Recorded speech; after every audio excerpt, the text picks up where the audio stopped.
কখনো পুলিশের সোর্স, কখনো পুলিশের উপপরিদর্শক, কখনো বা গাজীপুর জজ কোর্টের মুহুরি, কখনো কথিত সাংবাদিক।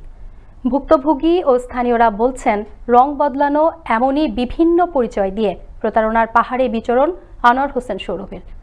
তার প্রতারণার শক্ত থাবা থেকে বাদ যায়নি গাজীপুরের এক নারী পুলিশ সদস্য। সহকর্মী মোহাম্মদ শাকিলের প্রতিবেদনে আরও জানাচ্ছেন শওকত সাগর।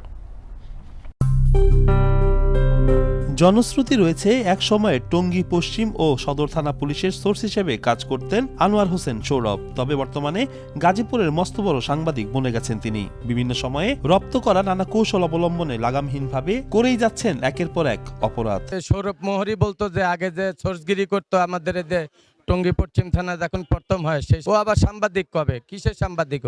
একদিন বাসায় গেছে, বাসায় গিয়ে আর কি প্রস্তাব দিছে, তখন আমি বলছি যে না এগুলো ঠিক না। তখন আমাকে ডর ভয় দেখাইছে, হুমকি ধুমকি দিছে, মানে আমাকে জেল খাটাইবো, মামলা দিব, এটা সেটা আর কি, অনেক হয়রানি আর কি। সৌরভ সে এসআইয়ের পরিচয় দিয়ে ডাম্পিং করার জন্য 1200 টাকা লয়েছে। একজন জনগণ কিভাবে পুলিশের পরিচয় দেয়? সুষ্ঠু বিচার চাই আমি। গাজীপুর জজ কোর্টে সদ্য বিদায়ী সাধারণ সম্পাদক অ্যাডভোকেট মিজানুর রহমান সরকারের কণ্ঠে। টাউটের তো কোনো জাগো মনে করেন জাগো বাস্তবতা নাই। যেমন সাংবাদিক, সে সাংবাদিকের কার্ড নাই, পত্রিকার সাথে তার রিলেশন নাই, তাইলে ভুয়া, তাইলে বাস্তা।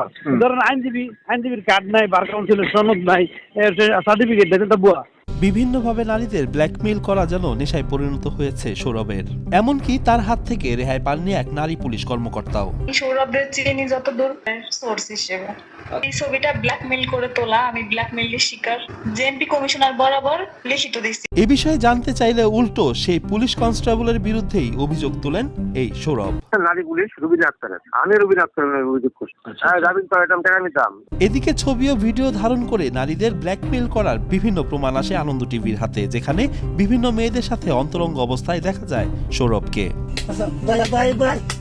সম্প্রতি সামাজিক যোগাযোগ মাধ্যমে ভাইরাল হওয়া একটা ভিডিওতে দেখা যায় এক ব্যক্তিকে আইন শৃঙ্খলা বাহিনীর পরিচয় দিয়ে মারধর করছে সৌরভ ও তার সহযোগীরা।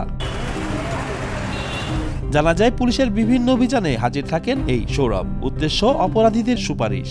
আর পুলিশে অনৈতিক প্রস্তাবে রাজি না হলে পুলিশের বিরুদ্ধেই মিথ্যা অভিযোগ দেওয়া হয় ঊর্ধ্বতন পুলিশ কর্মকর্তা বরাবর। আনোয়ার হোসেন সৌরভের এই অভিনব প্রতারণার ফাঁদে পড়ে সহায় সম্মান হারিয়েছেন অনেকেই। ইতিপূর্বে তার বিরুদ্ধে বিভিন্ন গণমাধ্যমে সংবাদ প্রচার হলেও তার প্রতিকার পাননি ভুক্তভোগীরা। অন্যদিকে সৌরভকে আইনের আওতায় আনার দাবি সুশীল সমাজে। এদিকে ভুয়া পরিচয় দানকারী যে কারো বিরুদ্ধে কঠোর ব্যবস্থা নেওয়ার কথা জানালেন গাজীপুর দক্ষিণের উপপুলিশ কমিশনার ইব্রাহিম খান। পুলিশের সোর্স পরিচয় দিয়ে যদি কেউ কোনো অপরাধ সংগঠিত করে থাকে তার বিরুদ্ধেও যথাযথ আইনগত ব্যবস্থা নেওয়া হবে। ভুয়া সাংবাদিক পরিচয় যে কোনো অপরাধ করলে তাদের বিরুদ্ধে কঠোর আইনগত ব্যবস্থা গ্রহণ করা হবে। শওকত সাগর, আনন্দ টিভি, ন্যাশনাল ডেস্ক।